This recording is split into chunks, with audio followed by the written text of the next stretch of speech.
नगर अवनीश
सीता राम राम राम सीता राम राम राम।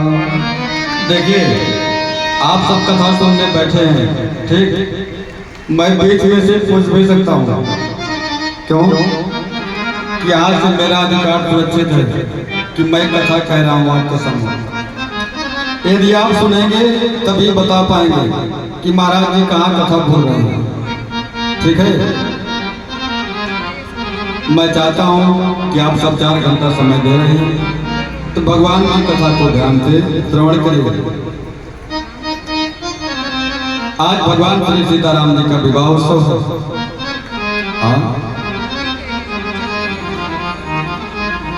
यहाँ पर विश्वामित्र जी ने श्री राम और लक्ष्मण जी का जगत का परिचय बताया कि राजन ये जो हमारे साथ आए ना, चक्रवर्ती सम्राट महाराज दशरथ के पुत्र श्री राम और लक्ष्मण जी, यज्ञ की रक्षा करने के लिए हमारे साथ बक्सर आए हुए थे। यज्ञ की रक्षा भई, अब आज धनुष यज्ञ देखने के लिए जनकपुर आए हुए हैं। जैसे जनक जी महाराज ने सुना कि ये चक्रवर्ती सम्राट महाराज दशरथ के पुत्र श्री राम और लक्ष्मण जी अति प्रसन्न भये और बार बार विश्वामित्र जी को प्रणाम करने लगे और मन में विचार किए,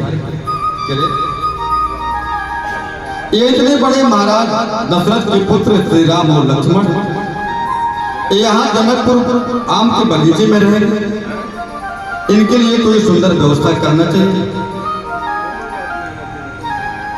जहाँ पर सबसे अच्छी सुंदर व्यवस्था हो,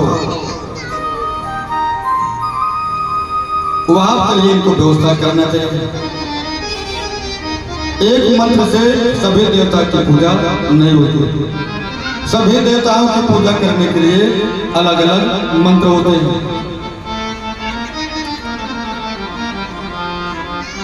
जिस स्तर के लोग रहते हैं उसी स्तर के उनके लिए व्यवस्था होती ना। जनक जी महाराज इनको लिवा कर गए और जो जनकपुर का सबसे सुंदर महल था जिसका नाम है किशोरी सदन, जिसमें सीता मैया रहा करती हैं, उसी किशोरी सदन में लिवा जाकर इनको स्थान दे दिए, रुका दिया। दोपहर का भोजन भया, प्रसाद भया, विश्राम। जनक जी महाराज अपना कार्यभार देखने लगे। संध्या बेला में बैठाकर विश्वामित्र जी श्री राम और लक्ष्मण जी को कथा सुनाने लगे। जैसे मैं यहाँ कथा कह रहा हूं, मेरे कथा कहने से सबको एक समान सुख मिले ये कोई जरूरी नहीं है। हाँ, सुख उसी को मिलता है जो भगवान की कथा ध्यान से सुनता है। इतनी बढ़िया कथा गुरु जी कह रहे हैं। संत महात्मा ऋषि ब्राह्मण बैठे हुए हैं, श्री राम और लक्ष्मण जी भी बैठे हैं।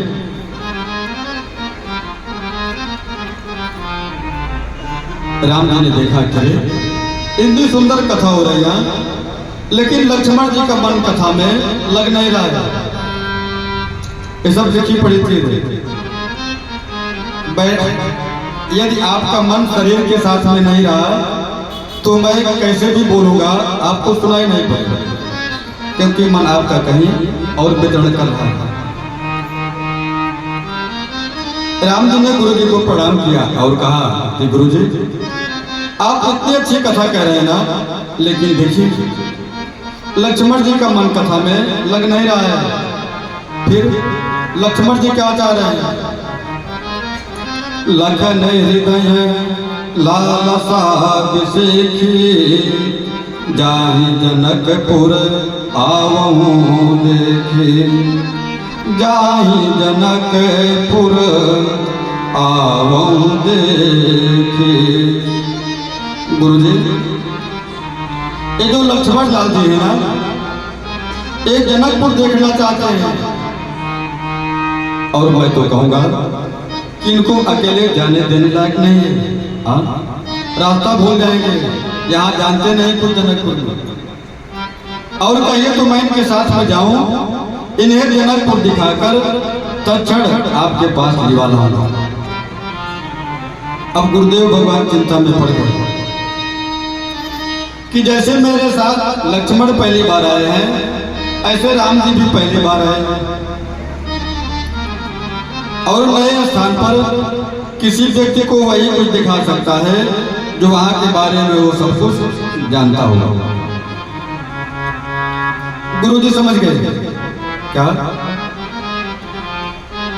कि राम और लक्ष्मण जनकपुर नहीं देखना चाह रहे हैं। फिर महाराज ये जनकपुर वासियों को अपना दर्शन कराना चाह रहे हैं। आप सभी देखे होंगे कि गांव में जब मंदिर बनता है, नया मंदिर, भगवान की विग्रह की प्रतिष्ठा होती है, तो पहले भगवान की विग्रह को गांव-गांव में, नगर-नगर में घुमाया जाता है। क्यों जानते हैं? भगवान जानते हैं कि आज के बाद मैं जाकर मंदिर में स्थापित हो जाऊंगा और फिर कभी मंदिर से बाहर नहीं निकलूंगा। और गांव में बहुत सारे ऐसे भगत होंगे, वृद्ध होंगे, बीमार रहते होंगे, बहुएं होंगी, जो किसी कारणवश वो तो मेरे पास नहीं आ सकते, लेकिन मैं तो उनके पास जा सकता हूं। यही भाव यहां पर राम और लक्ष्मण जी समझ रहे हैं कि जनक जी महाराज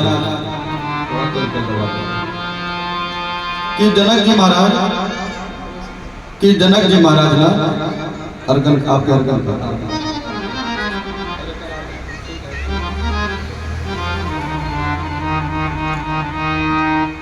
इनको तो ना मैं नहीं देख सकता, लेकिन हाँ जैसे बात, लेकिन मैं उनको जा करके ना दिखा तो सकता हूं। गुरुदेव भगवान ने आज्ञा दे दिया, जाय देख आवहु नगर, सुख निधान दो भाई, करहु सुफल सबके नयन, सुंदर बदन दिखाए।